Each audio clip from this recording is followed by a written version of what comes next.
ఒక certain age వచ్చాక అబ్బాయిలు చాలా తికమక పడుతూ ఉంటారు.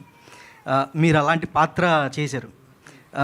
ఆ పాత్ర చేసినప్పుడు మీకు ఎలాంటి అరే రియల్ లైఫ్లో ఇలా కూడా ఫేస్ చేస్తారా ఈ ఏజ్లో ఉన్న అబ్బాయిలు, అట్లా ఏమైనా మీకు ఉందా? లేదు, డెఫినెట్గా అండి. ఈ సినిమా చూసి ఈ ఏజ్ బ్రాకెట్లో ఉన్నాడైతే కంగారు పడతాడు. సో అదైతే డెఫినెట్గా ఉంటుంది. సో మీరు అలాగే కంగారు పడుతున్నట్టు. రోహిత్ గారు, డైరెక్టర్ గారు, ప్రతినిధి 2 హిట్ అయింది కాబట్టి ప్రతినిధి 3 ఏమైనా చేసే అవకాశం ఉందా? 3 ఎక్కడ హిట్ అయిందండి బాబు, నాకు తెలియదు. హిట్ కాలేదా? మంచి ఇంపాక్ట్ అయింది కదా. కాదు, నిజంగా సినిమా వచ్చిందని తెలుసో తెలియదో కూడా తెలియదండి. మీరు అన్నిసార్లు అడిగేసరికి ఓరే వచ్చిందా సినిమా అనుకుంటున్నారు.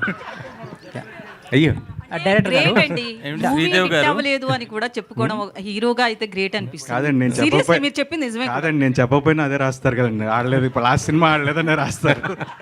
Virthi garu, డైరెక్టర్ గారు, can you Sridevi pass garu. the mic to Virthi? Sridevi garu. Virthi garu, one second please.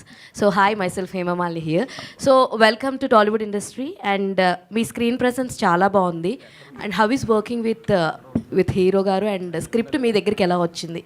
Thank you so much for your question. And yeah, this is like, it's a great start, I would say.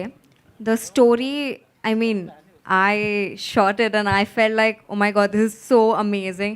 Like, especially Venki. It's fairy tale, I would say.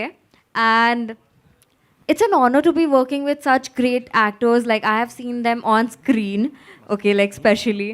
And like, I feel like it makes you a lot of like it makes you nervous as well, and like they help you out and you learn a lot.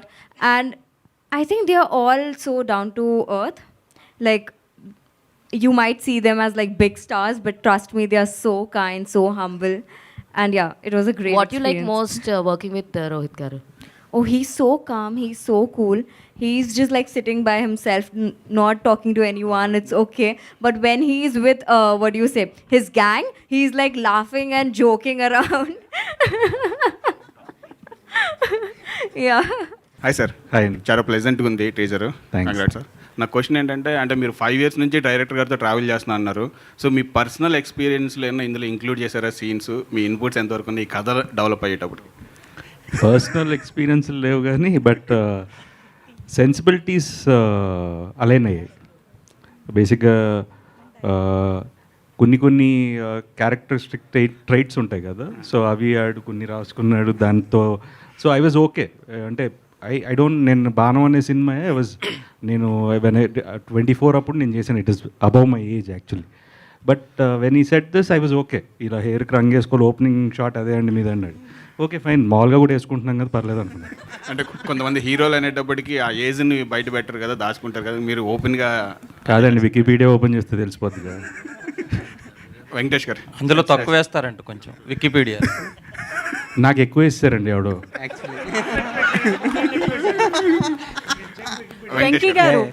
Venky గారు here అండి. చాలా బాగుందండి teaser, చాలా బాగుంది చూస్తున్నాయి. నాకు అంటే సుందరాకాండ్ అంటే టైటిల్ పెట్టడానికి కారణం ఏంటని అడుగుతుంది. ఎందుకంటే 92లో రాఘవేంద్ర గారు చేశారు, 2008లో బాపు గారు చేశారు. ఆ 2 కథలను మార్చి మీ కథలో బాగుందని చెప్పి నరేష్ గారు చెప్తున్నారు, చాలా బాగుంది. మాకంటే టీజర్ వరకే తెలుసు.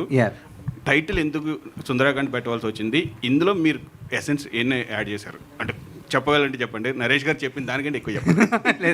లేదండి, బేసిక్గా టైటిల్ పెట్టడానికి అయితే ఒక పర్పస్ ఉంది, అది మీరు సినిమా చూస్తే తెలుస్తుంది. బట్ ఓవరాల్గా కూడా సుందరాకాండ అనేది ఇట్స్ మోర్ అబౌట్ ఎఫర్ట్స్. అంటే అందులో పెద్ద విధ్వంసం ఉంటుంది, మా దాంట్లో అంతేం ఉండదు. కానీ ఇట్ ఈస్ జస్ట్ ఏంటంటే అంత వైలెన్స్లో కూడా there is a beautiful effort. హనుమంతుడు చేసిన beautiful ఎఫర్టే Sundarakanda.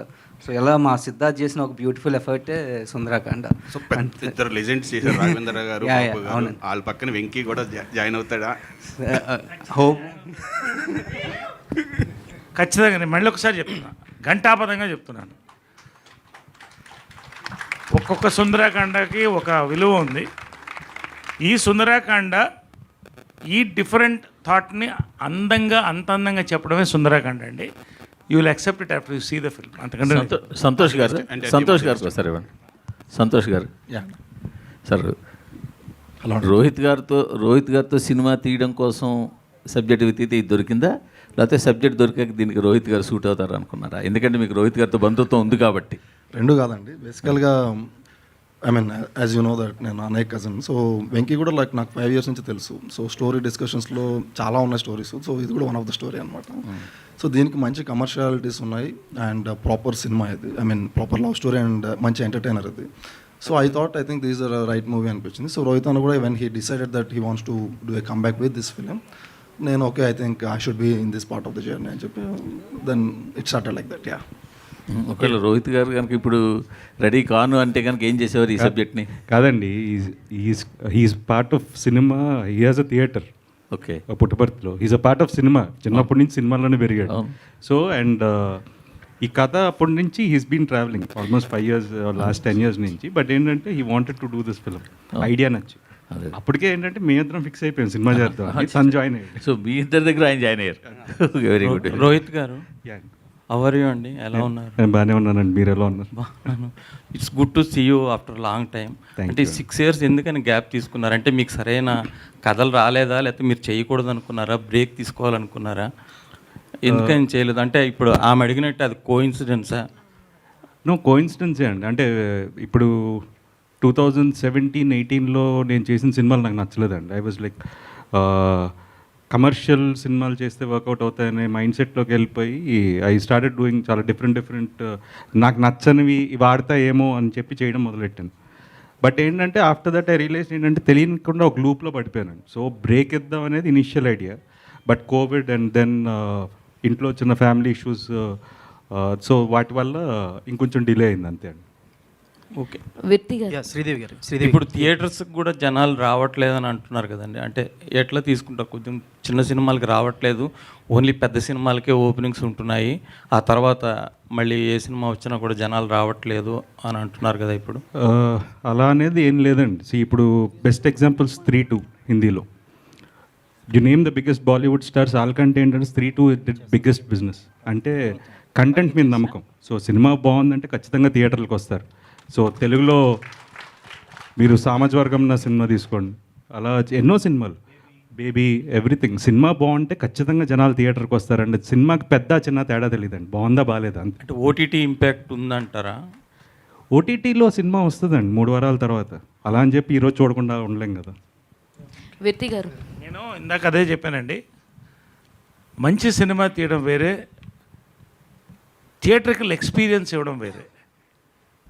Again I'm coating సామాజిక వర్గంలో థియేటర్కల్ ఎక్స్పీరియన్స్. చిన్న సినిమా అన్నారు కాబట్టి సినిమాకి చిన్న పెద్ద లేదు ఇందాక రోజు చెప్పినట్టు. ఈ సినిమా ఇక్కడ ఐఎమ్ మార్కింగ్ థియేటర్కల్ ఎక్స్పీరియన్స్ మీరు రాసుకోండి అని చెప్తున్నాను అంతే. శ్రీదేవి గారు హియర్. మేము ఆల్రెడీ స్క్రీన్ మీద శ్రీదేవి గారిని మిస్ అవుతున్నాం. మీరు ఆఫ్టర్ లాంగ్ టైం ఇప్పుడు మళ్ళీ చేస్తున్నారు. అంటే మీరు కనిపించిన 10 సారి ఒక చరిష్మా కనిపిస్తుంది స్క్రీన్ మీద. అంటే మీరు కంటిన్యూ చేస్తారు తెలుగు ఇండస్ట్రీలో ఇక మీదట ఎట్లా? అఫ్ కోర్స్ అండి, చేస్తాను. డెఫినెట్గా కంటిన్యూ చేస్తాను. అంటే నేను చెప్పినట్టు గ్యాప్ వచ్చింది సినిమాలో, కానీ ఐ వాజ్ ఆల్వేస్ పార్ట్. కానీ అది నాకు అనిపించలేదు ఎప్పుడు, బికాస్ మొత్తం ఫ్యామిలీయే ఇండస్ట్రీయే కదా. సో సినిమాలోనే ఉన్నట్టే ఎప్పుడు ఒక ఫీలింగ్ ఉండింది. వెళ్ళానని ఆ కాన్సెప్ట్ అనేది లేదు నాకు. బట్ మళ్ళీ ఈ బిగ్ స్క్రీన్లో మళ్ళీ ఫిల్మ్స్ చేసేది చాలా హ్యాపీగా ఉంది. డెఫినెట్గా కంటిన్యూ చేస్తాను. మంచి సినిమాలు చేయాలి, మంచి క్యారెక్టర్స్, డిఫరెంట్ క్యారెక్టర్స్ పోర్ట్రే చేయాలని ఉంది. సో 100%.